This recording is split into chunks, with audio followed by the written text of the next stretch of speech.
Vice President Dan Quayle, will he come through for the president? In the end, the U.S. taxpayer Senator Al Gore, will he live up to high expectations? And he said he really has some. Jim Stockdale, will he match Sunday's strong showing by Ross Perot?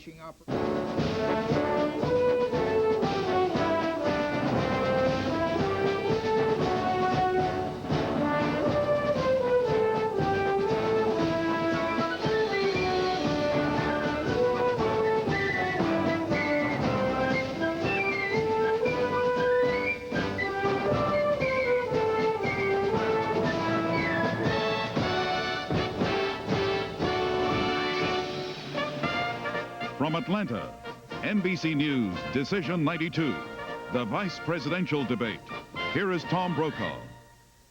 Good evening from the Theater for the Arts at Georgia Tech here in Atlanta, Georgia, where tonight 3 men who want to be just a heartbeat from the presidency will meet in their only scheduled debate of this campaign. And this meeting tonight will be a study in contrast going well beyond ideologies. 2 of these candidates tonight are baby boomers, 45-year-old Vice President Dan Quayle, 44-year-old Senator Al Gore, 2 young men from backgrounds of privilege and from the Congress and the Senate of the United States. The third is Admiral James Stockdale, Medal of Honor winner from 7.5 years imprisonment in Vietnam. The moderator is Hal Bruno of ABC News. Good evening from Atlanta, and welcome to the Vice Presidential Debate sponsored by the Nonpartisan Commission on Presidential Debates. It's being held here in the Theater for the Arts on the campus of Georgia Tech. I'm Hal Bruno from ABC News, and I'm going to be moderating tonight's debate. The participants are Republican Vice President Dan Quayle,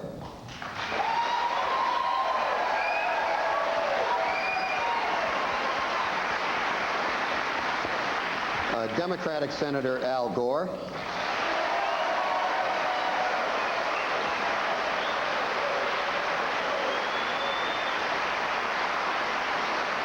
and retired Vice Admiral James Stockdale, who is the vice presidential nominee for independent candidate Ross Perot. Now, the ground rules for tonight's debate. Each candidate will have 2 minutes for an opening statement. I will then present the issues to be discussed. For each topic, the candidates will have 1 minute and 15 seconds to respond. Then this will be followed by a 5-minute discussion period in which they can ask questions of each other if they so choose. Now, the order of response has been determined by a drawing and will rotate with each topic. At the end of the debate, each candidate will have 2 minutes for a closing statement.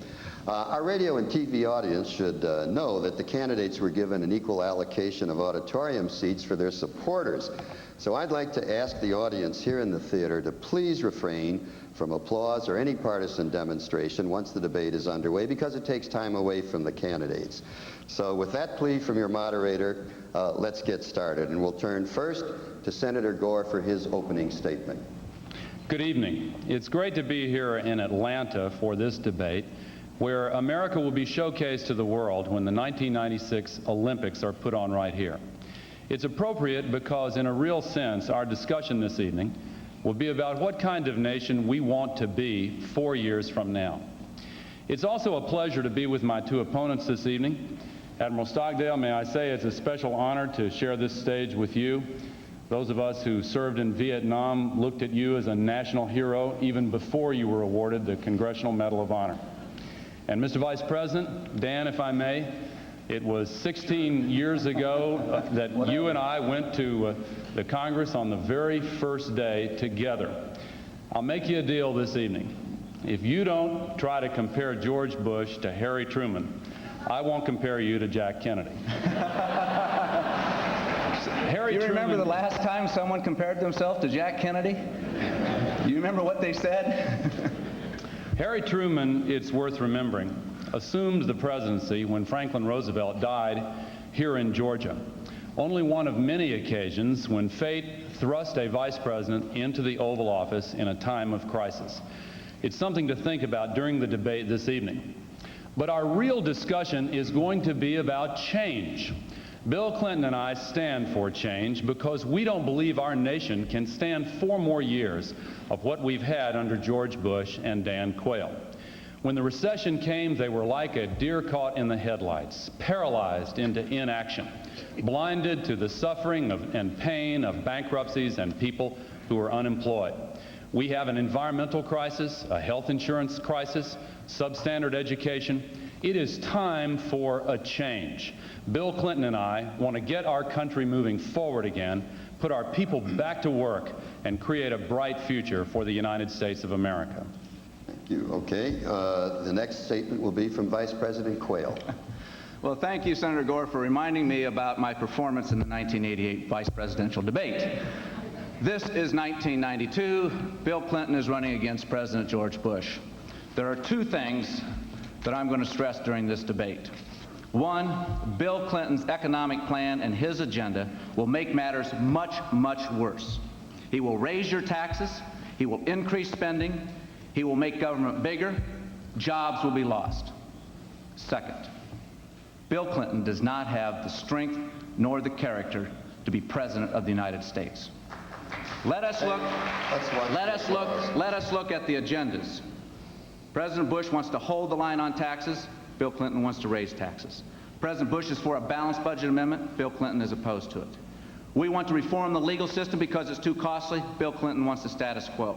We want to reform the health care system. Bill Clinton wants to ration health care. Bill Clinton wants to empower government. We want to empower people. In St. Louis, Missouri, in June of this year, Bill Clinton said this: "America is the mockery of the world." He is wrong. At some time during these next 4 years, there is going to be a crisis. There will be an international crisis. I can't tell you where it's going to be. I can't even tell you the circumstances, but it will happen. We need a president who has the experience, who has been tested, who has the integrity and qualifications to handle the crisis.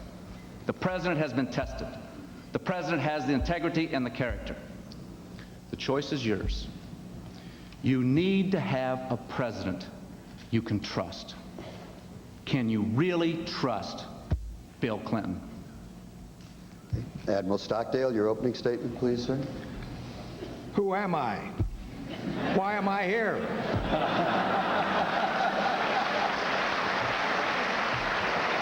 I'm not a politician. Everybody knows that. So don't expect me to use the language of the Washington Insider. 37 years in the Navy, and only one of them up there in Washington. And now I'm an academic. The centerpiece of my life was the Vietnam War.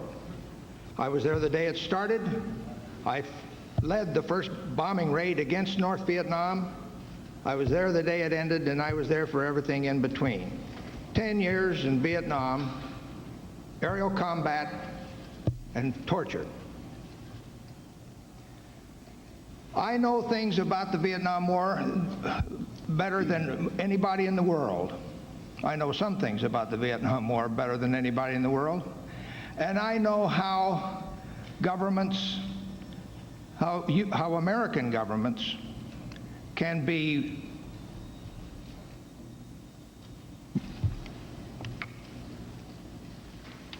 courageous and how they can be callow. And that's important. That's one thing I'm an insider on. I was the leader of the underground of the American pilots who were shot down and imprisoned in North Vietnam. You should know that the American character displayed in those dungeons by those fine men was the thing of beauty. I look back on those years as the beginning of wisdom, learning everything a man can learn about the vulnerabilities and the strengths that are ours as Americans. Why am I here tonight? I am here because I have in my brain and in my heart what it takes to lead America through tough times. Thank you, Admiral. I thought, since you're running for vice president, that we ought to start off by talking about the vice presidency itself. The vice president presides over the Senate. He casts the deciding vote in case of a tie, but his role really depends on the assignments that are given to him by the president. However, if a president should die in office or is unable to serve for any other reason, the vice president automatically becomes president, and that has happened 5 times in this century. So the proposition I put on the table for you to discuss is this. What role would each of you like to play as vice president? What areas interest you? And what are your qualifications to serve as president if necessary? In the case of Vice President Quayle, who we're starting with, I suppose you tell us the role that you did play in the first term and what you'd like to do in the second term. Go ahead, sir. Well, then I won't give you that answer. Qualifications. I've been there, Hal. I've done the job. I've been tested. I've been vice president for 4 years. Senator Gore referred to us being elected to the Congress together in 1976. I've done the job. I've done many things for the president. But even as vice president, you never know exactly what your role is going to be from time to time. And let me just give you an example of where I was tested under fire and in a crisis. President Bush was flying to Malta in 1989 to meet with President Gorbachev. It was the first meeting between President Bush and President Gorbachev. They had known each other before. A coup broke out in the Philippines. I had to go to the Situation Room. I had to assemble the president's advisors. I talked to President Aquino. I made the recommendation to the president. The president made the decision. The coup was suppressed. Democracy continued in the Philippines. The situation was ended. I've been there, and I'll tell you one other thing that qualifies you for being president, and it's this, Hal. You got to stand up for what you believe in. And nobody has ever criticized me for not having strong beliefs. Admiral Stockdale? My association with Mr. Perot is a very personal one. And as I have stood in and finally taken his running mate position, he has granted me total autonomy. I don't take advantage of it, but I am sure that he would make me a partner in decisions, in making decisions about the way to handle health care, the way to get this economy back on its feet again, in every way. I have not had the experience of these gentlemen, but to be any more specific, but I know I have his trust, and I intend to act in a way to keep that situation alive. Thank you. Senator Gore. Bill Clinton understands the meaning of the words teamwork and partnership. If we're successful in our efforts to gain your trust and lead this nation, we will work together to put our country back on the right track again. The experience that George Bush and Dan Quayle have been talking about includes the worst economic performance since the Great Depression. Unemployment is up, personal income is down, bankruptcies are up, housing starts are down. How long can we continue with trickle-down economics when the record of failure is so abundantly clear? Discussions of the vice presidency tend sometimes to focus on the crisis during which a vice president is thrust into the Oval Office, and indeed 1/3 of the vice presidents who have served have been moved into the White House. But the teamwork and partnership beforehand, and hopefully that situation never happens, how you work together is critically important. The way we work together in this campaign is one sample. Now, I'd like to say in response to Vice President Quayle, he talked about Malta and the Philippines. George Bush is concentrated on every other country in the world. When are you guys going to start worrying about our people here in the United States of America and get our country moving again? Again, I will ask the audience, please do not applause. It takes time from the candidates. All right. Now we have 5 minutes for discussion. Well, and go ahead, Vice President The answer to that Quayle. is very simple, that we are not going to raise taxes to create new jobs. We have a plan to create new jobs, but that wasn't the question. The question dealt with qualifications. Teamwork and partnership may be fine in the Congress, Senator Gore. That's what Congress is all about, compromise, teamwork, working things out. But when you're President of the United States, or when you're vice president, you have to fill in like I did at the night of the crisis in the Philippines. You've got to make a decision. You've got to make up your mind. Bill Clinton, running for president of the United States, said this about the Persian Gulf War. He said, had I been in the Senate, I would have voted with the majority, if it was a close vote, but I agreed with the arguments of the minority. You can't have it both ways. You have to make a decision. You cannot sit there in an international crisis and sit there and say, well, on one hand, this is okay, and on the other hand, this is okay. You've got to make the decision. President Bush has made the decisions. He's been tested. He's got the experience. He's got the qualification. He's got the integrity to be our president for the next 4 years. Admiral Stockdale, it's your turn to respond next, and then Senator Gore will have his chance to respond. Okay, I thought this was just an open session, this 5-minute thing, and I didn't have anything to add to his, but I will. Well, I'll jump in if you don't. I thought anyone could jump in whenever they wanted to. Okay, whatever pleases you, John, is fine with me. I'll let y'all figure out. But I want Admiral Stockdale's time. This is not the Senate. This is not the Senate where you can trade off time. Go ahead, I'll Senator let y'all Gore. figure out the rules. I've got some points that I want to make here, and I still haven't gotten an answer to my question on when you guys are going to start worrying about this country. But I want to elaborate on it before. Why doesn't the Democratic Congress pass the President's Jobs Bill? Let him say his thoughts, and then you can come in. Letting you get off that string of attacks. We've been listening to trickle-down economics for 12 years now, and y'all still support trickle-down to the very last drop. And you know, talking about this point of concentrating on every other country in the world as opposed to the people of our country right here at home, when George Bush took former Secretary of State Baker out of the State Department and put him in charge of the campaign and made him Chief of Staff in the White House, Mr. Baker, who's quite a capable man, said that for these last 4 years, George Bush was working on the problems of the rest of the world, and in the next 4 years, he would target America. Well, I want you to know we really appreciate that, but Bill Clinton and I will target America from day one. We won't wait 4 years before we concentrate on the problems in this country. He went on to say that it's really amazing what George Bush can do when he concentrates. Well, it's time that we had a president like Bill Clinton who can concentrate and will concentrate and work on the problems of real people in this country. You know, our country is in trouble. We simply cannot continue with this philosophy of giving huge tax cuts to the very wealthy, raising taxes on middle-income families the way Bush and Quayle have done, and then waiting for it to work. How much longer will it take, Dan, for trickle-down economics to work in your theory?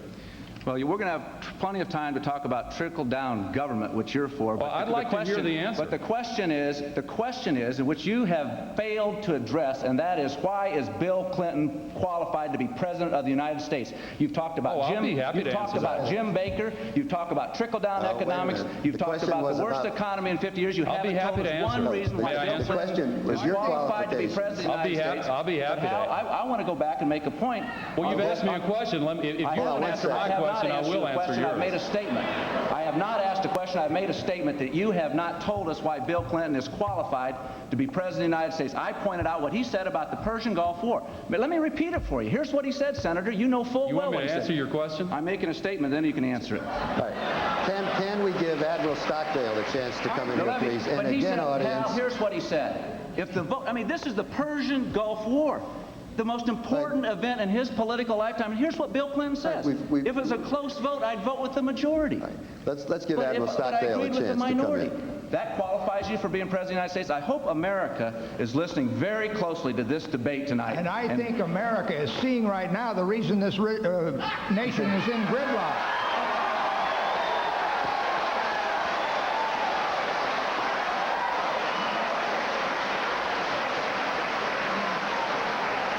The trickle-downs and the taxes and spends, or whatever you want to call them, are at swords points. We can't get this economy going. Over here we've got Dan, who's president, is going to take 8 years to balance the budget. And on my left, the senator, whose boss is going to get it halfway balanced in 4 years. Ross Perot has got a plan to balance the budget 5 years in length from start to finish. And we're people of the non-professional category who are just sick of this terrible thing that's happened to the country. And we've got a man who knows how to fix it, and I'm working for him. I was a little bit worried that there might not be a free-flowing discussion tonight. Thanks for Let's move on to the economy. Specifically, the economy was talked about at great length the other night in the presidential debate. Let's talk about a very particular aspect of the economy, and that is getting people back to work. For the average person, the great fear is losing his or her job, and many Americans have lost jobs in this recession, which also means a loss of benefits, the loss of a home, a destruction of a family's security. Specifically, how would your administration go about getting people back to work, and how long is it going to take? And we start with Admiral Stockdale. The lifeblood of our economy is investment. And right now, when we borrow $350 billion a year, it saps the money markets, and the private investors are not getting their share.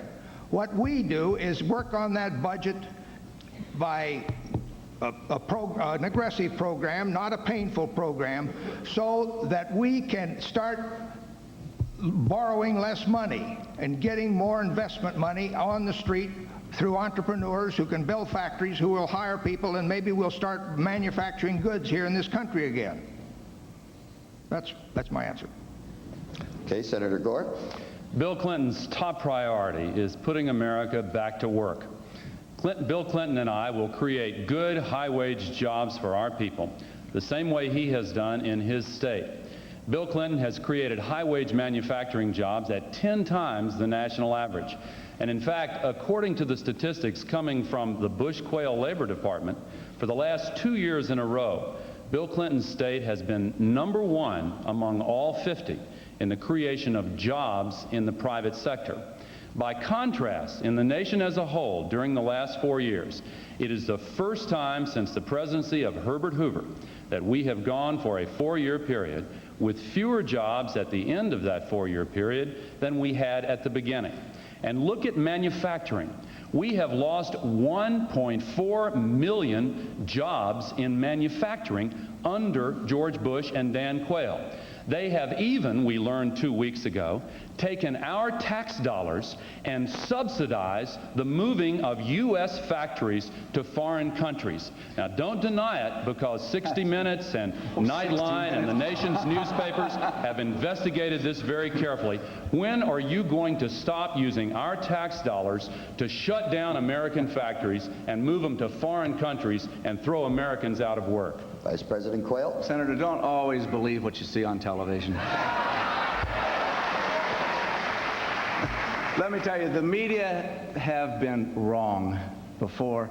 We have never subsidized any country or any company to move from the United States to Latin America. You know full well the Caribbean Basin Initiative. You've supported that. Nope. That is a program there. I vote against it. You have voted for it in your record? Nope. Okay, well, we're going to have a lot of interesting debate after this debate. Our people will be glad to furnish the press, if they're interested, in Senator Gore's voting record on the Caribbean Basin Initiative. But let's talk. You know, you keep talking about trickle-down economics and all this stuff about the worst economy since Hoover.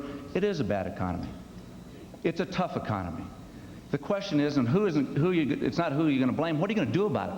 Your proposal is to raise $150 billion in taxes, to raise $220 billion in new spending. No. How is raising taxes going to help small business? How is raising taxes going to help the farmer? How is raising taxes going to help the consumer of America?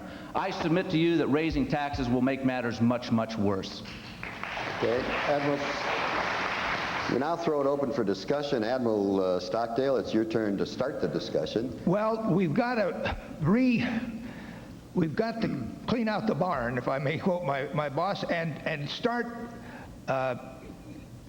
getting this investment money on the street so we can get and encourage entrepreneurs to build factories. The program is out there. It's a put together thing that requires some sacrifice, but not excessive. And we are willing to move forward on a 5-year clip to put us back where we can start over and get this nation straightened out? Senator Gore? Well, Getting people back to work. the difference between the Perot-Stockdale plan and the Clinton-Gore plan is that Ross Perot's plan concentrates almost exclusively on balancing the budget and reducing the budget deficit. And the danger is that if that is the only goal, it could throw our nation back into an even worse recession. Bill Clinton and I have a detailed 5-year budget plan to create good jobs, cut the budget deficit in half, and eliminate the investment deficit in order to get our economy moving forward again. We have a $20 billion infrastructure fund to create a nationwide network of high-speed rail, for example, and what are called information superhighways to open up a whole universe of knowledge for our young people and to help our universities and companies that rely on new advances in the information revolution. We also have tax incentives for investment in job-creating activities, not the kind of encouragement for short-term rip-offs like the proposal that we have had from George Bush. But I want to return and say one more time, you have used our tax dollars to subsidize the recruitment of U.S. companies to move overseas and throw Americans out of work. In Decaturville, Tennessee, not very far from my home, a factory was shut down right there when they were solicited by officials paid with U.S. taxpayers' money, and then the replacement workers in a foreign country were trained with our tax dollars, and then their imports were subsidized coming back into the United States. When are you going to stop that program? We do not have any program that encourages companies to close down here and to go and invest in foreign soil. That is absolutely outrageous. Of course, American businesses do have business abroad. We've got global competition. We want the businesses to expand. Do you realize this, Senator? That every job that's overseas, there's 3 jobs back here to support that, but never have we ever, and nor would we, support the idea of someone closing down a factory here and moving overseas. That's just totally ridiculous. It's going on right now. No, it happened in Tennessee, in Decaturville, Tennessee. When George Bush went to Nashville, the employees who lost their jobs asked to meet with them. I talked with them. Let me tell you what they're feeling. Some of them are in their 50s and 60s. They want to know where they're going to get new jobs when their jobs have been destroyed. And there are 1.4 million manufacturing jobs that have been lost because of the policies of you and George Bush. Are we going to, do you seriously believe that we ought to continue the same policies that have created the worst economy since the Great Depression?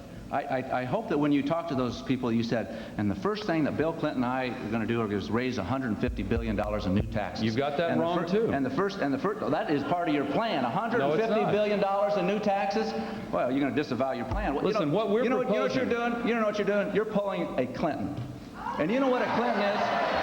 And you know what a Clinton is? A Clinton is what he says one thing one day and another thing the next day. You try to have both sides of the issues. The fact of the matter is that you are proposing $150 billion in new taxes. No. And I hope that you talk to the people in Tennessee and told them that you're going to have new taxes. You can say it all you want, but it doesn't make it true. I hope you talked to them about you were going to increase spending at $220 billion. I'm sure what you didn't talk to them about was about how we're going to reform the health care system, like the president wants to do. He wants to go out and to reform the health care system so that every American will have available to them affordable health insurance.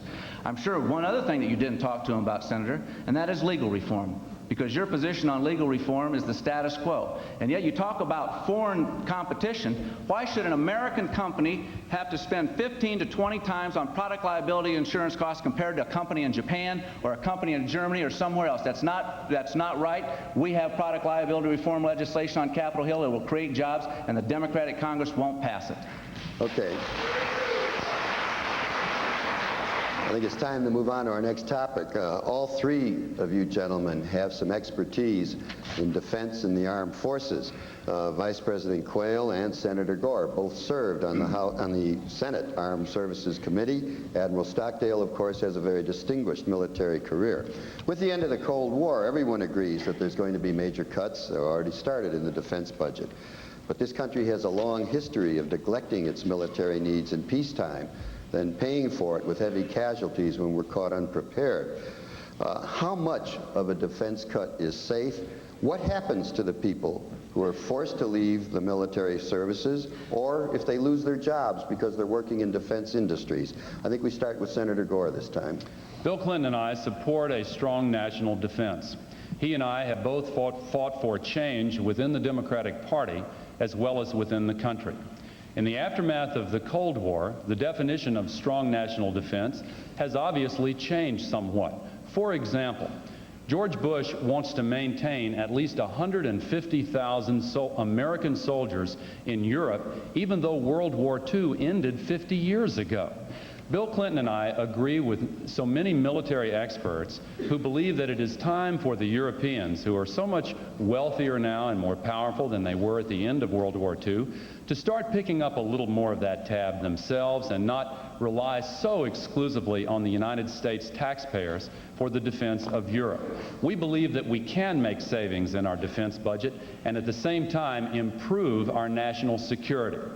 Now, for those who are affected by the cutbacks, whether they come from George Bush or Bill Clinton and me, the difference is Bill Clinton and I have a defense conversion program so that those who won the Cold War will not be left out in the cold. We want to put them to work, building an infrastructure and an economy here in this country for the 90s and the next century.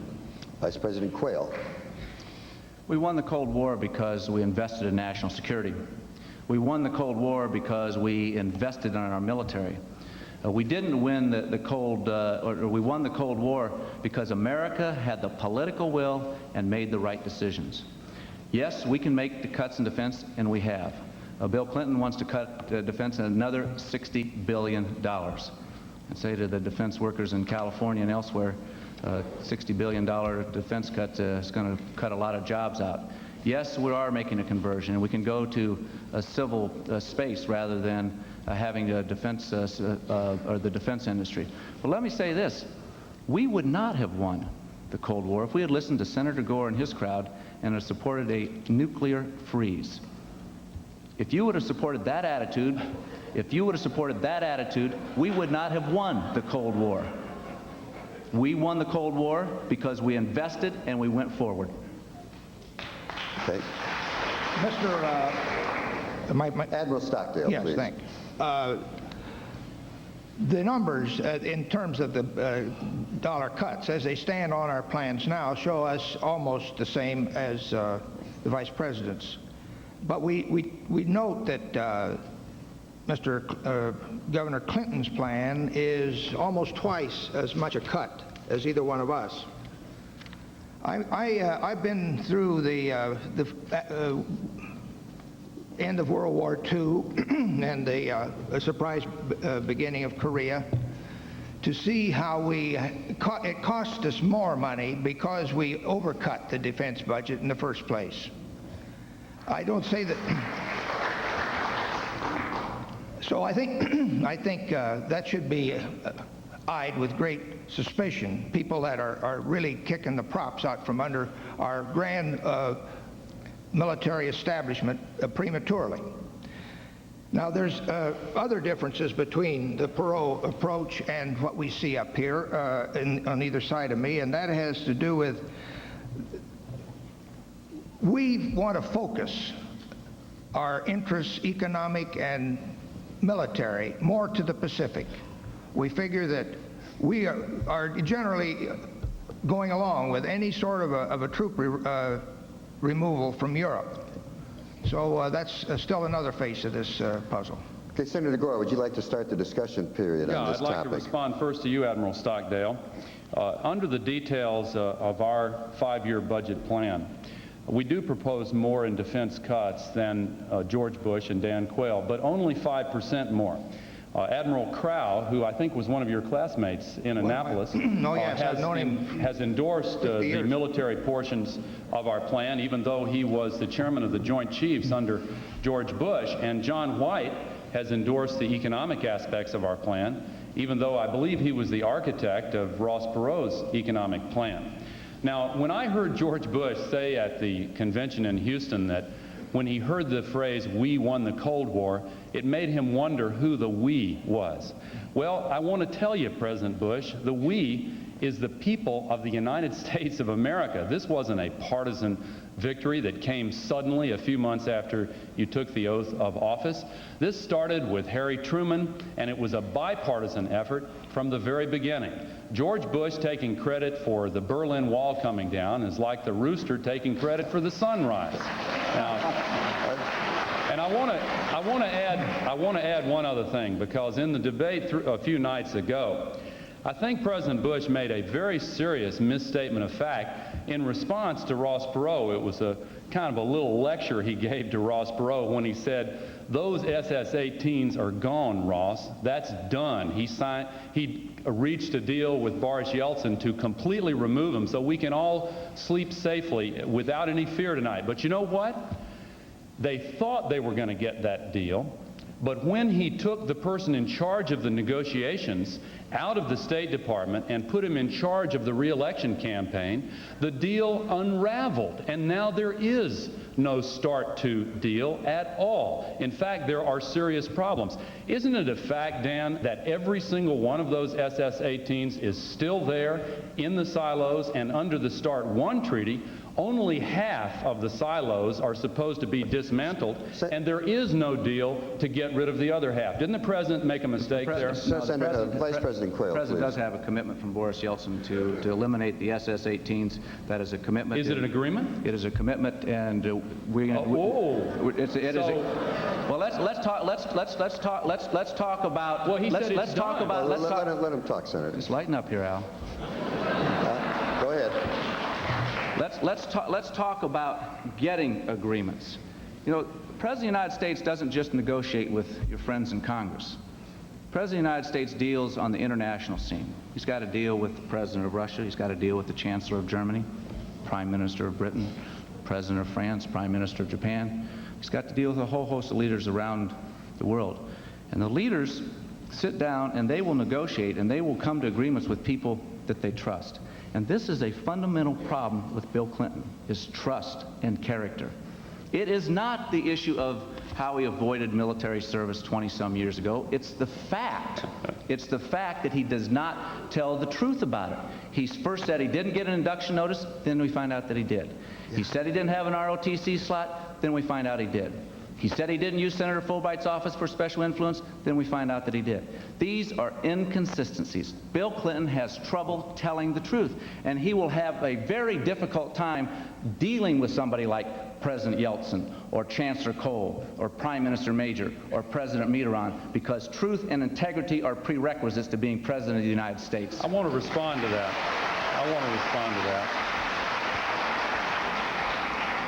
George Bush, in case you've forgotten, Dan, said, "Read my lips, no new taxes." Read my lips. And you know what? I didn't think I was going to hear that tonight. Hold on, let me finish. Okay. He also said he wanted to be the environmental president. Then he went on to say he wanted to be the education president. Then he said that he wouldn't raise taxes again. No, never, ever, ever. Then the next day, his spokesman, Marlin Fitzwater, came out and said, "That's not a pledge." Then 2 weeks ago, he said that after the election, if you win, then James Baker's going to go back to be Secretary of State. Then a week later, in the debate a few nights ago, he said, no, after the election, if we win, James Baker is going to be in charge of domestic policy. Which is it, Dan? Is he going to... What's your role in this going to be? Well, we'll have to move on to another topic. No, I'm sorry, Mr. Vice President. No, I don't have time to respond to that. You'll get plenty of chance to respond, so don't worry. I was, okay, you're the moderator. I was under the assumption that when they ended like that, we you ran had a out of chance to time. respond. According to the agreement, it's time to move on, and I want to stick to the agreement. You got the last word on that, but we'll come back to it. But you'll have a chance. I can see what's happening here. We throw out the topic, and then we drift, but that's okay, because I think it's making for a healthy exchange. The only thing I would ask... I'm enjoying it. The only thing I would ask of you gentlemen is when we get to the discussion period, whoever talks first, be considerate of the others, because you have a tendency to filibuster. Okay, let's go on. Look over there. Okay. I'm not pointing any fingers. Let's talk about the environment. We'll get away from controversy. Everyone wants a safe and clean environment. but there's an ongoing conflict between environmental protection and the need for economic growth and jobs. So the point I throw out on the table is, how do you resolve this conflict between protection of the environment and growth and jobs?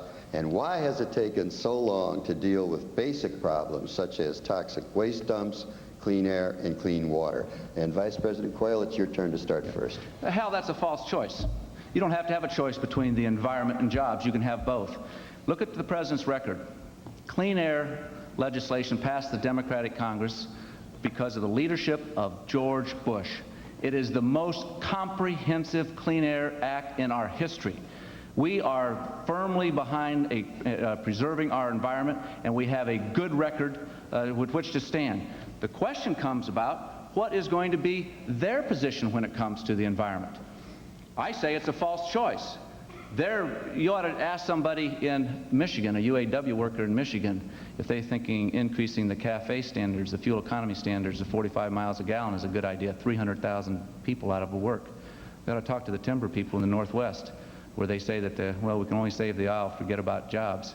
You ought to talk to the coal miners. They're talking about putting a coal tax on. They're talking a tax on utilities, a tax on gasoline, home heating oil, all sorts of taxes. No, Hal, the choice isn't the environment and jobs. With the right policies, prudent policies, we can have both.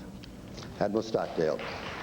I read Senator Gore's book about environment, and I don't see how he could possibly pay for his proposals in today's economic climate. The Marshall Plan of Environment and so forth. And also, I'm told by some experts that the things that he fears most may not be all that dangerous, according to some scientists. You can overdo, I'm told, environmental cleaning up. If you purify the pond, the water lilies die. I love this planet and I want it to stay here, but I don't like to have it the private property of fanatics that want to overdo this thing. Senator Gore. Bill Clinton and I believe we can create millions of new jobs by leading the environmental revolution instead of dragging our feet and bringing up the rear. You know, Japan and Germany are both openly proclaiming to the world now that the biggest new market in the history of world business is the market for the new products and technologies that foster economic progress without environmental destruction. Why is the Japanese business organization, the largest one they have, the Keidan-Ren, arguing for tougher environmental standards than those embodied in U.S. law? Why is MITI, their trade organization, calling on all Japanese corporations everywhere in the world to exceed by as much as possible the environmental standards of every country in which they're operating? Well, maybe they're just dumb about business competition, but maybe they know something that George Bush and Dan Quayle don't know, that the future will call for greater efficiency and greater environmental efficiency. This is an issue that touches my basic values. I'm taught in my religious tradition that we are given dominion over the earth, but we're required to be good stewards of the earth, and that means to take care of it. We're not doing that now under the Bush-Quayle policies. They have gutted the Clean Air Act. They have broken his pledge to be the environmental president. Bill Clinton and I will change that. Okay, discussion period now. Again, leave time for each other, please. Vice President Quayle, go ahead. Oh, I'm tempted to yield to Admiral Stockdale on this. But the fact of the matter is that one of the proposals that Senator Gore has suggested is to have the taxpayers of America spend $100 billion a year on environmental projects in foreign countries. Just not foreign true. aid. Look, Just Senator, not true. it's in your book on It's page not. 304. No, it's not. It is No, it's there. not. It is No, in it's your not. book. You know, Hal, I wanted to bring the Gore book tonight, because I figured he was going to pull a Bill Clinton on me, and he has, because he's going to disavow what's in his book. It's in your book. No. It comes out to $100 billion of foreign aid for environmental projects. All right, let's give him now, a chance to answer. How are we going to pay for it? How are we going to pay for an extra $100 billion of the taxpayers' money for this? Dan, I appreciate you reading my book very much, but you've got it wrong. No, I've got it right. There's no such proposal. There is no such. Okay, well, we'll find Let him out talk, afterwards. Mr. Vice President. Let the Senator talk. Go ahead. There is no such proposal. What I have called upon is a cooperative effort by the United States and Europe and Asia to work together in opening up new markets throughout the world for the new technologies that are necessary in order to reconcile the imperatives of economic progress with the imperatives of environmental protection. Take Mexico City for an example. They are shutting down factories right now, not because of their economy, but because they're choking to death on the air pollution. They're banning automobiles some days of the week. Now, what they want is not new laser-guided missile systems. What they want are new engines and new factories and new products that don't pollute the air and the water, but nevertheless allow them to have a decent standard of living for their people. Last year, 35% of our exports went to developing countries. Countries where the population is expanding worldwide by as much as 1 billion people every 10 years.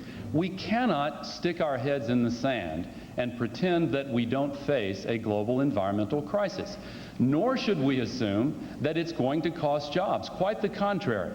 We are going to be able to create jobs, as Japan and Germany are planning to do right now, if we have the guts to lead. Now, earlier we heard about the auto industry and the timber industry.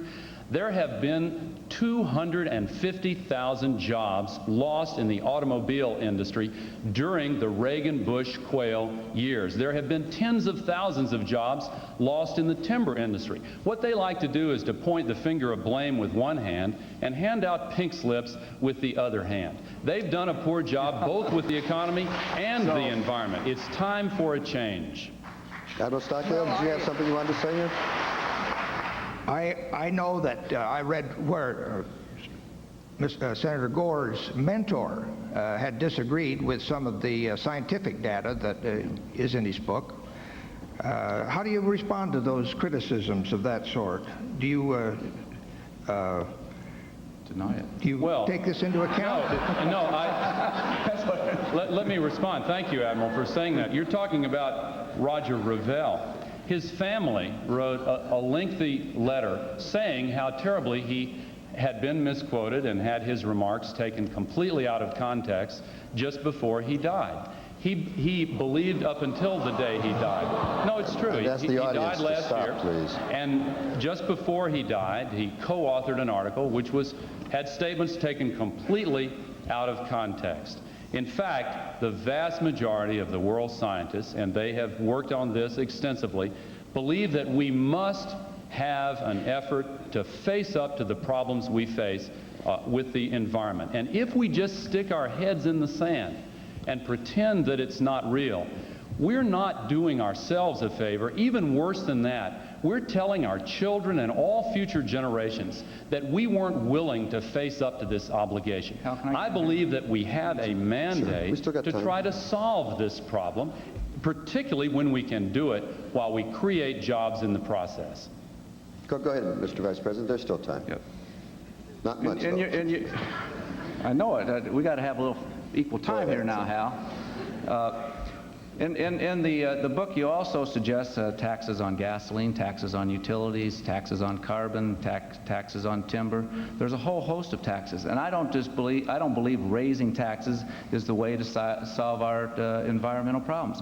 And you talk about the bad situation in the auto industry. You seem to say that the answer is, well, I'll just make it that much worse by increasing the CAFE standards. Yes, the auto industry is hurting. It's been hurting for a long time. And increasing the CAFE standards to 45 miles per gallon, like you and Bill Clinton are suggesting, will put, as I said, 300,000 people out of work. Okay, let's move on now. I would like to remind the audience of one thing. Trying to stop you from applauding may be a lost cause. I didn't say anything about hissing, but I do think it is discourteous, and there's no call for that, and it reflects badly on the candidate you're supporting, so let's knock that off. Let's go on to health care. Health care protection has become a necessity of life in our society, yet millions of Americans are not insured, and the cost of medical treatment is practically out of control. How do you propose to control these costs, and how are you going to provide access to health care for every American? Let's see, whose turn is it to go now? I think it's Admiral Stockdale's turn to go first. Go ahead. Well, we have excellent technical health care, but we don't administer it very well. And the escalating costs top any other budget danger on the horizon, I think. And what Mr. Perot has suggested is that we try to look at the incentives that are in our current way of doing business are what are killing us. There's no incentive for a hypochondriac not to go to Medicare every day. There is no incentive for a doctor to curtail the expensive tests because he's under threat of malpractice lawyers.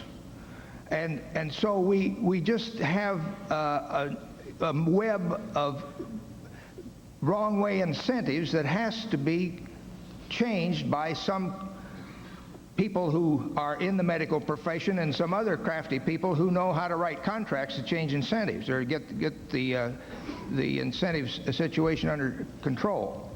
Senator Gore. Bill Clinton and I believe that if a criminal has the right to a lawyer, every American family ought to have the right to see a doctor of their own choosing when they need to see a doctor. There are almost 40 million Americans who work full-time today and yet have no health insurance whatsoever. We are proposing to change that, not with a government-run plan, not with new taxes, but with a new approach called managed competition. We are going to provide a standard health insurance package provided by private insurance companies and eliminate the duplication and red tape and overlap, and we're going to have cost controls to eliminate the unnecessary procedures that are costing so much money today. There was a bipartisan commission, evenly divided between Republicans and Democrats, who looked at our plan and the Bush-Quayle proposal. They said ours will save tens of billions of dollars and cover every American. The Bush proposal, by contrast, will cost us tens of billions and still leave Americans uninsured. But what I want to know is, why has George Bush waited for 3.5 years during this health insurance crisis before finally coming out with a proposal just before the election, and he still hasn't introduced it in Congress? Why the long wait, Dan? Mr. Vice President. Al, President Bush has had his health care reform agenda on the Capitol Hill for 8 months. He's had parts of it up there for years. You talk about increasing costs that the President has had on Capitol Hill, medical malpractice reform legislation for several years. Defensive medicine and health care today costs $20.7 billion. Defensive medicine defined as testing and treatment that is only necessary in case of a lawsuit. Wouldn't that be nice to take $20.7 billion that we're putting into our legal system and put it to preventive health care or women's health care or something else besides trial lawyers? But no, you don't want to reform the health care system to drive down costs through medical malpractice. What you're doing, you are talking about a government program. Your program is to ration health care. You said in your statement to see a doctor when you want to see a doctor. When you start rationing health care, there's going to be a waiting line to see a doctor unless it's an emergency. Remember when we rationed energy in this country? Waiting lines at the gasoline stations. The same thing would happen when you ration health care. The President's proposal deals with tax credits, deductions, and purchasing health care in the private sector and making health care affordable and available to every single American. Admiral Stockdale, would you like to start the discussion period? Well, I'm out of ammunition on this. Well, let me talk then, because I've got a couple of things that I Go want to ahead, say. Senator.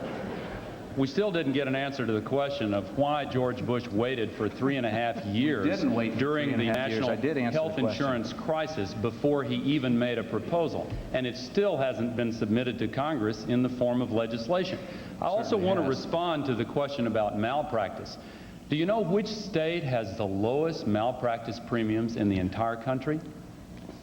Bill Clinton's Arkansas does, partly because he has passed reform measures limiting the time during which malpractice suits can be filed. In fact, tort claims generally have fallen 10% under Bill Clinton there. But you know, that's not the reason for this health insurance crisis. The reason is we've had absolutely no leadership. Let me tell you about a friend of mine named Mitch Philpott from Marietta, Georgia, not far from here, who Tipper and I met with his family in Johns Hopkins Hospital. Their son Brett was in the bed next to our son, and they couldn't pay their medical bills. They used to live in Atlanta, but they lost their house.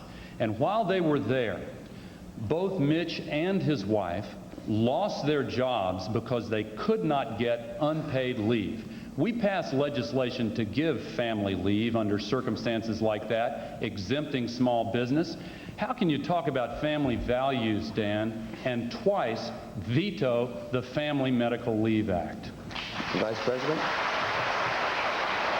Pass our Family Leave Act, and because it goes to small businesses, where the major problem is your proposal excluded small business. That's the problem. Now let me talk about health care. Did you require it?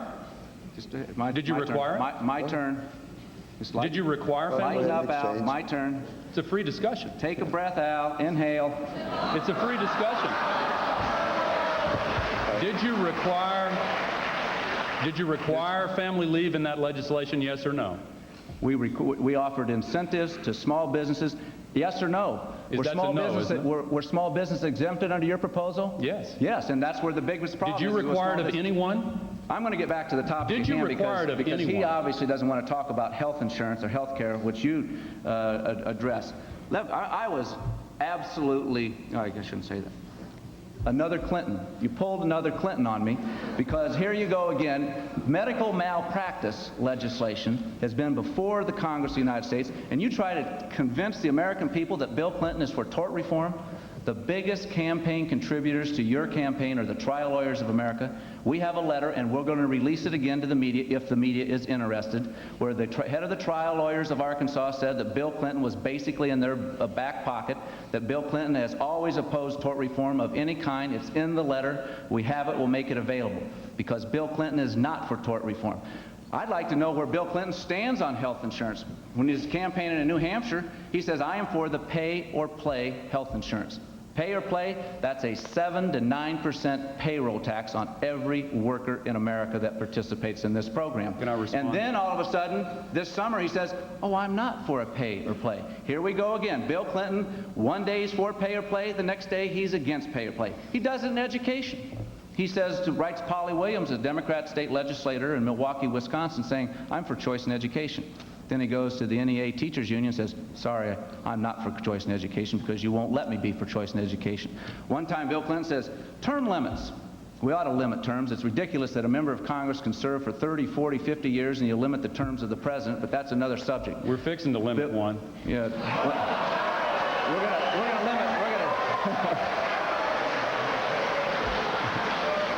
It's not going to be mine. It's going to be people like you and Kennedy and Metzenbaum and George Mitchell and the rest of that Democratic Congress on Capitol Hill. That's who we're talking about, and that's who the American people, in case, as you well know, you've got term limits for a president. You don't have term limits for Congress, and I think it's absolutely ridiculous that we don't. I want to respond to some of this. Here goes Bill Clinton again. He says, well, term limits, that's an interesting idea. I think I might be in favor of that. Then his Democratic friends in Congress say, no, Bill, you can't be for that. You know, Bill Clinton has trouble telling the truth. I want to respond to some of this. You have to tell the truth. I want to respond if I might. Go ahead, Senator, quickly. You know, in response to my question before that long laundry list, he said that they had their own family leave proposal. It was just like the proposal of your party back when Social Security was first proposed. You said, we're for it as long as it's voluntary. Same with Medicare. You said, we're for it so long as it's voluntary. Civil rights, we're for it so long as it's voluntary. Senator, I'm going to have Family to ask you leave to wrap this one is up. important Thank enough you. to be required. Okay, thanks. Coming out of health care, again trying to avoid controversy, let's talk about the abortion debate. What do you think? Abortion rights has been a bitter controversy in this country for almost 20 years. It's been heightened by the recent Supreme Court decisions. So I'll make it very simple in this question. Where do each of you stand on the issue? What action will your president's administration take on the abortion question? Will it be a factor in the appointment of federal judges, especially to the Supreme Court? And I believe that Senator Gore goes first. Bill Clinton and I support the right of a woman to choose. That doesn't mean we're pro-abortion. In fact, we believe there are way too many abortions in this country, and the way to reduce them is by reducing the number of unwanted pregnancies, not vetoing family planning legislation the way George Bush has consistently done. The reason we are pro-choice and in favor of a woman's right to privacy is because we believe that during the early stages of a pregnancy, the government has no business coming in and ordering a woman to do what the government thinks is best. What Dan Quayle and George Bush and Jerry Falwell and Pat Robertson think is the right decision in a given set of circumstances is their privilege. But don't have the government order a woman to do what they think is the right thing to do. We ought to be able to build more common ground among those who describe themselves as pro-choice and pro-life in efforts to reduce the number of unwanted pregnancies. But Dan, you can clear this up very simply by repeating after me, I support the right of a woman to choose. Can you say that? Vice President Quayle, your turn. Yeah. This issue is an issue that divides Americans deeply. I happen to be pro-life. I have been pro-life for my 16 years in public life. My objective and the President's objective is to try to reduce abortions in this country. We have 1.6 million abortions. We have more abortions in Washington, D.C. than we do live births. Why shouldn't we have more reflection upon the issue before the decision of abortion is made? I would hope that we would agree upon that, something like a 24-hour waiting period, parental notification. I was in Los Angeles recently, and I talked to a woman who told me that she had an abortion when she was 17 years of age. And looking back on that, she said it was a mistake. And she said, I wished at that time that I was going through this difficult time, that I had counseling to talk about the post-abortion trauma and talk about adoption rather than abortion. Because if I had had that discussion, I would have had the child. Let's not forget that every abortion stops a beating heart. I think we have far too many abortions in this country of ours. Admiral Stockdale. I believe that a woman owns her body, and what she does with it is her own business, period.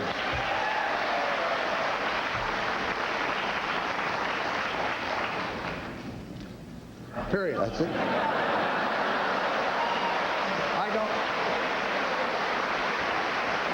I too abhor abortions, but I don't think they should be made illegal, and I don't think it's a political issue. I think it's a privacy issue. Admiral, you caught me by surprise. Let's go ahead with the discussion of this issue. Senator Gore?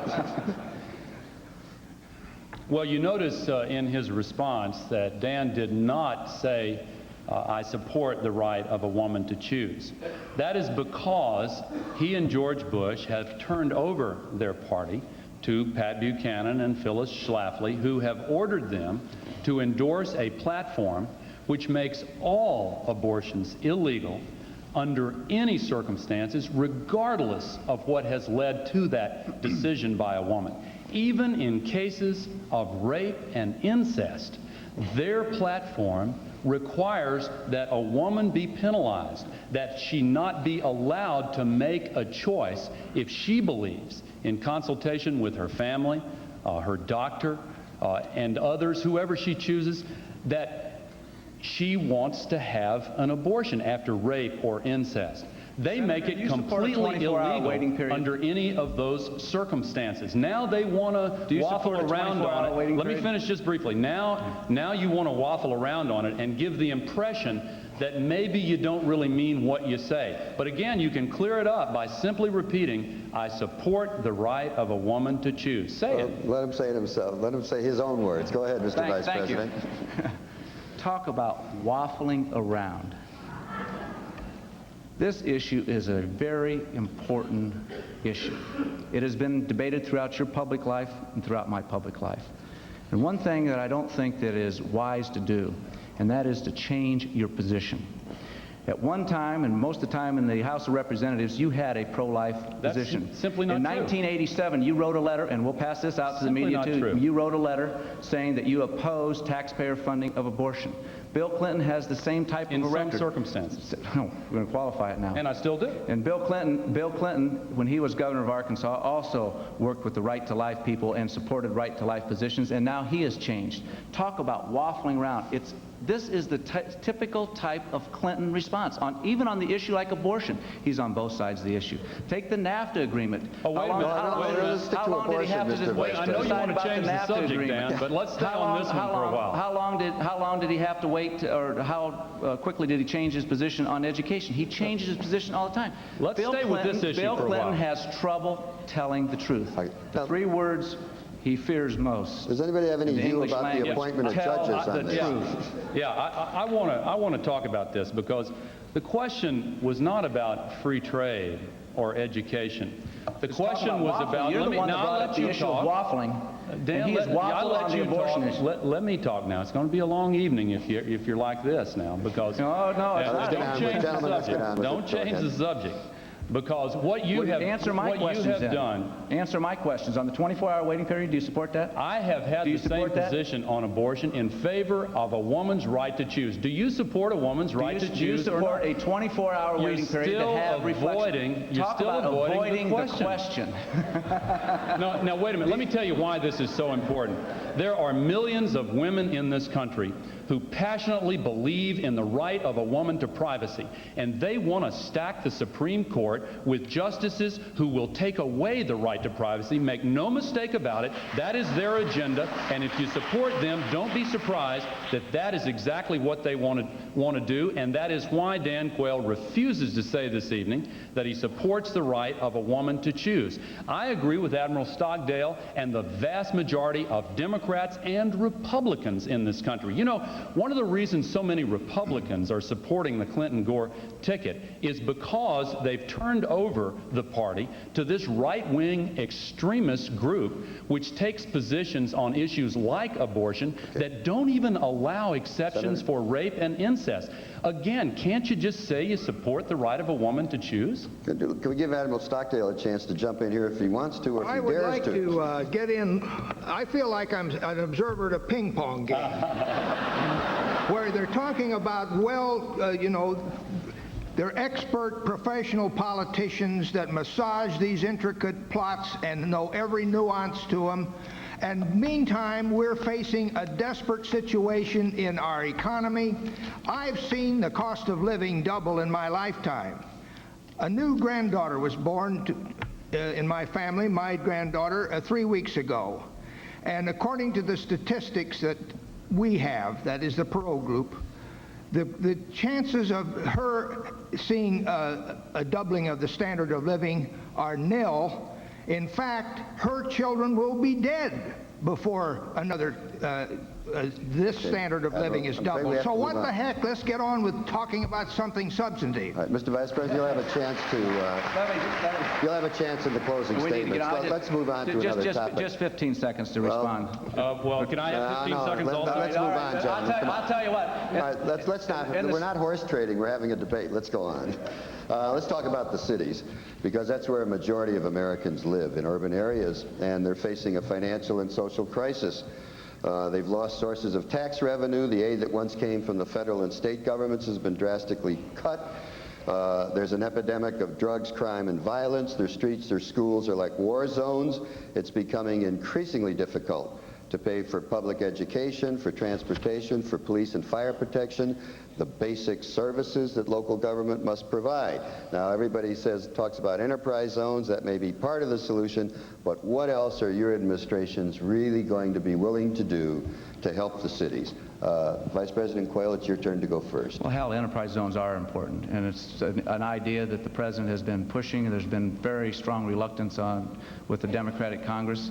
We'll continue to push it. We also want to have home ownership. I was at a housing project in San Francisco several months ago and met with people that were trying to reclaim their neighborhood. They wanted home ownership. They didn't want handouts.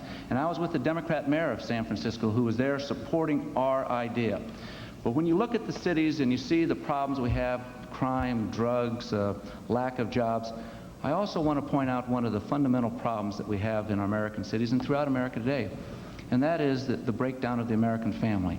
I know some people laugh about it when I talk about the breakdown of the family, but it's true. 60% of the kids that are born in our major cities today are born out of wedlock. We have too many divorces. We have too many fathers that aren't assuming their responsibility. The breakdown of the family is a contributing factor to the problems that we have in urban America. Admiral Stockdale. I think enterprise zones are good, but I think the problem is deeper than that. I think we are, when I ran a civilization for several years, a civilization of 300 to 400 wonderful men. We had our own laws, we had practically our own constitution, and I was the sovereign for a good bit of that. And I tried to analyze human predicaments in that microcosm of life in the world. And I found out that when I really got down to putting out do's and don'ts, and lots of these included take torture for this and that and this and that, and never take any amnesty for reasons they all understood and went along with. But we had an acronym, BACK US, and each one of those BACK was something for which you had to make them hurt you before you did it. Bowing in public, saying, getting on the radio and so forth. But at the end, it was US, BACK US. You got the double meaning there. But the US could be called the United States, but it was unity over self. Loners make out. Somehow we're going to have to get some love in this country between races and between rich and poor. You've got to have leaders, and they're out there who can do this with their bare hands, working with people on the scene. Senator Gore, please. George Bush's urban policy has been a tale of two cities. The best of times for the very wealthy, the worst of times for everyone else. We have seen a decline in urban America under the Bush-Quayle administration. Bill Clinton and I want to change that by creating good jobs, investing in infrastructure, new programs in job training and apprenticeship, welfare reform, to say to a mother with young children that if she gets a good job, her children are not going to lose their Medicaid benefits. Incentives for investment in the inner city area. And, yes, enterprise zones. Vice President Quayle said they're important, but George Bush eliminated them from his urban plan. And then, when they were included in a plan that the Congress passed, George Bush vetoed the enterprise zone law, the law that included them, for one reason: because that same bill raised taxes on those making more than $200,000 a year. Let's face up to it, Dan. Your top priority, really, isn't it, to make sure that the very wealthy don't have to pay any more taxes? We want to cut taxes on middle-income families and raise them on those making more than $200,000 a year. And if What we plan can is take that? our approach, the cities will be much Okay, better let's start the off. discussion period right here. Go What ahead. plan is that that's just going to raise taxes on those making over $200,000 a year? You may call that your plan, but everyone knows that you simply can't get $150 billion in new taxes by raising the marginal tax rate to a top rate of 36% and only tax those making $200,000 a year. It's absolutely ridiculous. The top 2%, which you refer to, that gets you down to $64,000. Then you have about a $40 billion shortfall. That gets you down to $36,000 a year. Everybody making more than $36,000 a year will have their taxes increased if Bill Clinton is president of the United States. And I don't know how you're going to go to urban America and say that raising taxes is good for you. I don't know how you're going to go to urban America and say, well, the best thing that we want to, or the best thing that we can offer is simply to raise taxes again. This is nothing more than a tax and spend a platform. We've seen it before. It doesn't work. Let me tell you about a story. Can I respond to some of that? I've got a very good example. Can I respond to some of that? When we talk about families here. Because I was meeting with some former gang members in Phoenix, in Los Angeles, and Albuquerque, New Mexico. And when I talked to those former gang members, here's what they told me, why they joined the gang. They said, well, joining a gang is like joining a family. I said, joining a family? Yes, because the gang offered support, it offered leadership, it offered comfort.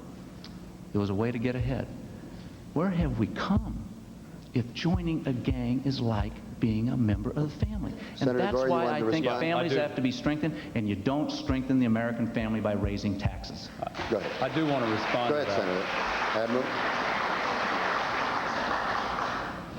Admiral. George Bush and Dan Quayle want to protect the very wealthy. That is the group that has gotten all of the tax cuts under the Bush-Quayle administration. Nobody here who is middle income has gotten a tax cut, because middle income families have had tax increases under Bush and Quayle in order to finance the cuts for the very wealthy. That's what trickle-down economics is all about, and they want to continue it. We're proposing to also require foreign corporations to pay the same taxes that American corporations do when they do business here in the United States of America. George Bush has not been willing to enforce the laws and collect those taxes. We want to close that loophole and raise more money in that way. Senator, And, can we stick to when the you talk cities, about, excuse me? Stick to the cities. All right. Well, he talked about ways to raise money to help the cities. What we're proposing is to invest in the infrastructure in cities and have targeted tax incentives for investment right in inner city areas. The enterprise zones represent a part of our proposal also, and strengthening the family through welfare reform. And you know, the Bush administration has vetoed family leave. They have cut childhood immunization and college aid. If you don't support parents and you don't support children, how can you say you support families? How about supporting parents and the right to choose where their kids go to school, Al? You support that? Let the parents, let the Do you parents, want me to answer? public or private schools? Want me to answer? Go ahead. We support the public school choice to go to any public school of your choice. What we don't support, and listen to what they're proposing, to take U.S. taxpayer dollars and subsidize private schools. Now, I'm all for private schools, but to use taxpayer dollars when the people who get these little vouchers often won't be able to afford the private school anyway, and the private school is not under any obligation to admit them, that is a ripoff of the U.S. taxpayer. This is a very important issue. Choice in education is a very important issue. And he said that he was not for choosing to, giving the parents the right to choose to send their kids to public schools.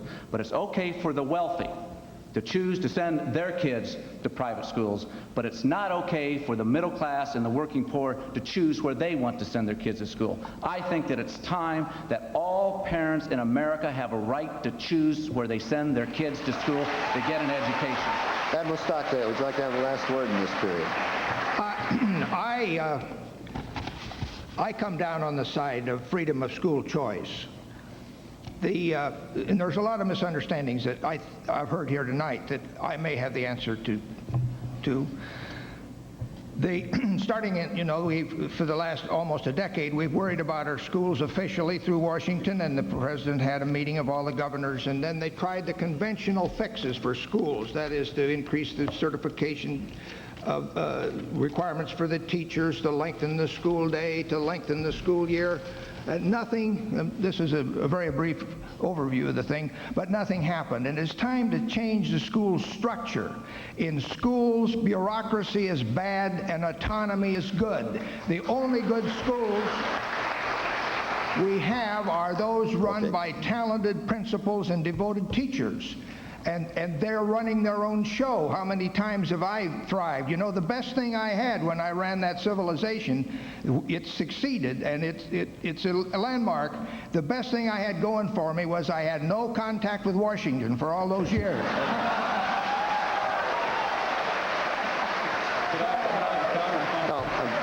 We have to go on. What I'm about to say doesn't apply to the debate tonight. It applies to the campaign that's been going on outside this auditorium. With 3 weeks to go, this campaign has at times been very ugly, with the tone being set by personal negative attacks. As candidates, how does it look from your viewpoint, and are these tactics really necessary? Admiral Stockdale, it's your turn to go. I didn't have my hearing aid turned on. Tell me again. I was saying that at times this campaign has been very ugly with personal negative attacks.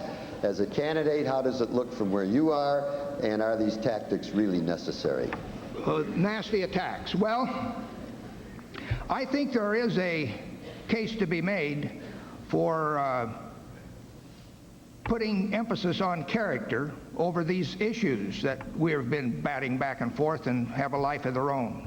Sure, you have to know where you're going with your government, but character is the big variable in the success. The character of the leaders is the big variable in the success, long-term success of an administration. I went to a friend of mine in New York some years ago, and he was the president of a major network, TV network, and he said, I think we have messed up this election process. It was an election year by stressing that putting out the dogma that issues are the thing to talk about, not character. He said, I felt so strongly about this, I went back and read the Lincoln-Douglas debates. Read those debates. How do they come down? Douglas is all character. He knows all of the little stinky numbers these guys do. Abraham Lincoln had character. Thank God we got the right president in the Civil War. But that is a question that is a valid one. And, I would like to brag about the character of my boss. Senator Gore. This election is about the future of our country, not about personal attacks against one candidate or another. Our nation is in trouble, and it is appalling to me that with 10 million Americans out of work, with the rest working harder for less money than they did 4 years ago, with the loss of 1.4 million manufacturing jobs in our nation, with a health care crisis, a crisis of crime and drugs and AIDS, substandard education, that George Bush would constantly try to level personal attacks at his opponent. Now, this, of course, just reached a new low last week when he resorted to a classic McCarthyite technique of trying to smear Bill Clinton over a trip that he took as a student, along with lots of other Rhodes Scholars who were invited to go to Russia. It's a classic McCarthyite smear technique. I think the President of the United States ought to apologize. I think that he insulted the intelligence of the American people, and I'm awful proud that the American people rejected that tactic so overwhelmingly that he decided he had made a mistake. Do you think it was a mistake too, Dan? Okay. Vice President Quayle. Let me answer the question. Hal, you said, and I wrote it down here, personal negative attacks. Has anyone been reading my press clippings for the last 4 years?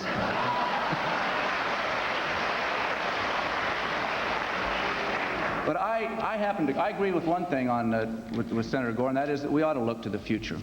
And the future is who's going to be the next president of the United States. And is it a negative attack and a personal attack to point out that Bill Clinton simply has trouble telling the truth? He said that he didn't organize, or he didn't even demonstrate. He told the people in Arkansas in 1978. Then we found out he organized demonstrations. I don't care whether he demonstrated or didn't demonstrate. The question is, tell the truth. Just tell us the truth. Today, Bill Clinton, yesterday in Philadelphia on a radio show, just yesterday on a radio show, he attacks Admiral. He attacks Ross Perot, saying the media is giving Ross Perot a free ride. The press asked him, when the Klieg lights are on, said, "What do you mean by Ross Perot getting a free ride?" And he says, "I didn't say that at all." I mean, you can't have it both ways. No, I don't think that is a personal attack. What I find troubling with Bill Clinton is he can't tell the truth. You cannot lead this great country of ours by misleading the people. All right, gentlemen, the control room advises me that in order to have time for your closing statements, which we certainly want, there simply is not going to be time for a discussion period on this particular topic. So let's go to the closing statements. You have 2 minutes each, and we'll start with Admiral Stockdale. I think the best justification for getting Ross Perot in the race again and to stay is that we're seeing this kind of chit-chat back and forth about issues that don't concentrate on where our grandchildren are going with the living standards of our children and grandchildren. He is, as I've read in more than one article, a revolutionary. He's got plans out there that are going to double the speed at which this budget problem is being cared for. It was asked how, if we would squeeze down so fast that we would strangle the economy in the process. That is an art to follow all those variables and know when to let up and to nurse this economy back together with pulls and pushes. And that there's no better man in the world to do that than that old artist Ross Perot. And so I think that my closing statement is that I think I'm in a room with people that aren't living the life of reality. The United States is in deep trouble. We've got to have somebody that can get up there and bring out the fire hoses and get it stopped, and that's what we're about in the Perot campaign. Thank you. Senator Gore, your closing statement, sir? 3 weeks from today, our nation will make a fateful decision. We can continue traveling the road we have been on, which has led to higher unemployment and worse economic times, or we can reach out for change. If we choose change, it will require us to reach down inside ourselves to find the courage to take a new direction. Sometimes it seems deceptively easy to continue with the old habits even when they're no longer good for us. Trickle-down economics simply does not work. We have had an increase in all of the things that should be decreasing. Everything that should have been increasing has been going down. We have got to change direction. Bill Clinton offers a new approach. He has been named by the other 49 governors, Republicans and Democrats alike, as the best and most effective governor in the entire United States of America. He's moved 17,000 people off the welfare rolls and onto payrolls. He has introduced innovations in health care and education. And again, he has led the nation for the last 2 years in a row in the creation of jobs in the private sector. Isn't it time for a new approach, a new generation of ideas and leadership to put our nation's people first and to get our economy moving again? We simply cannot stand to continue with this failed approach that is no good for us. Ultimately, it is a choice between hope and fear, a choice between the future and the past. It is time to reach out for a better nation. We are bigger than George Bush has told us we are as a nation, and we have a much brighter future. Give us a chance. With your help, we'll change this country, and we can't wait to get started.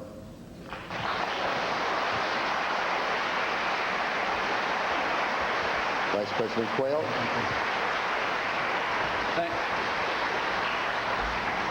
Thank you, Hal. I'd like to use this closing statement to talk to you about a few people that I've met in these last 4 years. Think of a woman in Chicago when I was talking to parents about education, where she stood up and said, "I'm sick and tired of these schools and this city being nothing but a factory for failure." And that's why we support choice in education. I was in Beaumont, Texas, and met with small business people, and they wanted to reform the civil justice system because they think our legal system costs too much and there's too much of a delay in getting an answer. I was in Middletown, Ohio, talking to a welfare woman where she said, "I want to go back to work and I had a job offered to me, but I'm not going to take it because I have 2 children at home and the job that is offered to me doesn't have health insurance." Under President Bush's health care reform package, that woman won't have to make a choice about going back to work or health care for her children because she'll have both. I was in Vilnius, Lithuania, Independence Square, speaking to 10,000 people in the middle of winter. Hundreds of people came up to me and said, "God bless America." Yes, in the next 4 years, as I said, somewhere, sometime, there's going to be a crisis. And you need to have a president that is qualified, has the experience, and has been tested. Not one time during this evening, during 90 minutes, did Al Gore tell us why Bill Clinton is qualified to be president. He never answered my charges that Bill Clinton has trouble telling the truth. The choice is yours. The American people should demand that their president tell the truth. Do you really believe Bill Clinton will tell the truth? And do you trust Bill Clinton to be your president?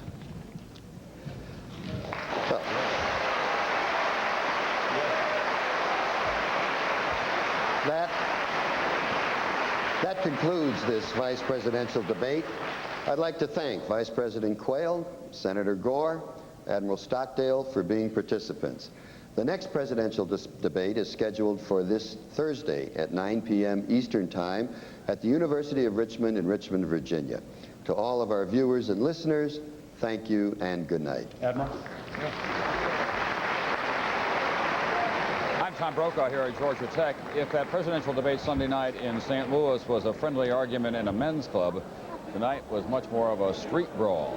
You see Admiral Stockdale to the right there, Al Gore and Vice President Dan Quayle on friendlier terms. There's Al Gore with Tipper Gore, of course.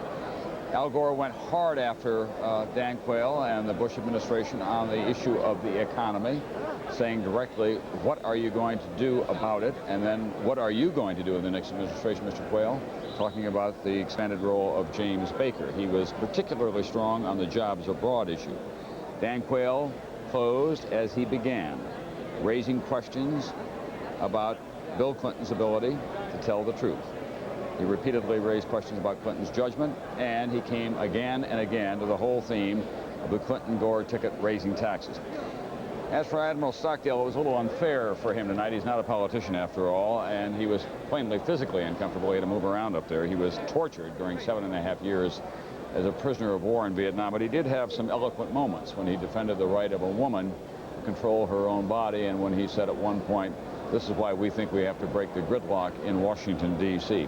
NBC's John Chancellor is here with me now. John? Tom, I think we spent another 90 minutes watching what is called a debate, really wasn't, that made no converts. It seems to me that the polls will not show very much change after this debate. Maybe another little uptick for Perot because Admiral Stockdale was so rough-hewn and your heart went out to him, but he was really not qualified to be in this company. And the other question I think maybe you have to ask yourself after all this yelling about, yes, you did, no, I didn't, your mother wears army shoes. I mean, it really got bad at times, is these are 3 men who came before us tonight saying, I am qualified to be President of the United States. I don't know that we got a lot out of any of them on that, but I think that's what the audience will have to judge. Which one of these, if the President is incapacitated or dies, do we want as President of the United States? There were some factual things that we ought to clean up when Dan Quayle said that they would be raising taxes on people down to about $36,000. That's based on Bush campaign projections of the Clinton economic program. When Al Gore said, on the other hand, that he had not voted for the Caribbean Basin Initiative, which encouraged people to establish American companies in Central America. In fact, he did vote for it, but then so did the entire Senate. I think that when we are in these debates and they use these figures, they use numbers and things, our best tactic is to put our hand on our wallet. And our eyes glaze over. Absolutely. Well, we'll have more to say about what's coming up here in the political debate schedule and the closing days of this campaign right after this.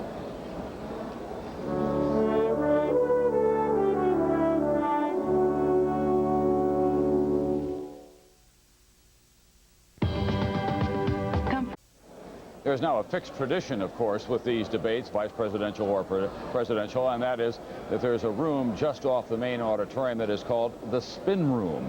And you are looking at live pictures of it now. That's where the handlers for the three campaigns are down there cornering reporters and cameras, trying to get their best spin on what happened tonight. NBC's Tim Russert, who's moderator of Meet the Press, our Washington bureau chief, is in the midst of that there somewhere. Tim, what's the spin? Tom, all of the candidates are claiming they won, but I think the dominant view here is that it's a bad night for Ross Perot, that people just can't imagine James Stockdale one heartbeat away from the presidency. The Gore and Quayle camps are actively suggesting each of their candidates won, but the consensus here is that largely Al Gore had a much better night than Dan Quayle. Well, it does seem to me that both Vice President Quayle and Al Gore were much more vigorous as debaters tonight and more in command in many ways of that stage than were their principals, Bill Clinton and President Bush on Sunday night, Tim. It's a victory for the format. The sole moderator let these candidates go out there toe-to-toe, eye-to-eye, and show what they were made of. All right, Tim Russert, who's standing by tonight in our spin room here at Georgia Tech. We want to tell you what's coming up now. We've had two of these debates so far, the presidential debate in St. Louis on Sunday night, the vice presidential debate here tonight. This is what we've got ahead of us this Thursday in Richmond, Virginia, starting at 9 Eastern Time, a presidential debate, and that will consist of questions from an audience of undecided voters. Then next Monday night, we move back to the industrial Midwest, to East Lansing, Michigan. That debate begins at 7 Eastern Time on Monday night. That will be a combination, we think, of a single moderator and a combination of questioners. We want to remind you that you can get a complete analysis of all of this, not just throughout your local news programs tonight, but beginning tomorrow morning on Today, and then we'll be back tomorrow night on NBC Nightly News. A reminder as well, the election just 3 weeks from today. So that's the vice presidential debate here from the Theater for the Arts at Georgia Tech in Atlanta, Georgia. On behalf of John Chancellor and Tim Russert and the entire NBC News team, on behalf of the three campaigns, thank you for watching. Good evening.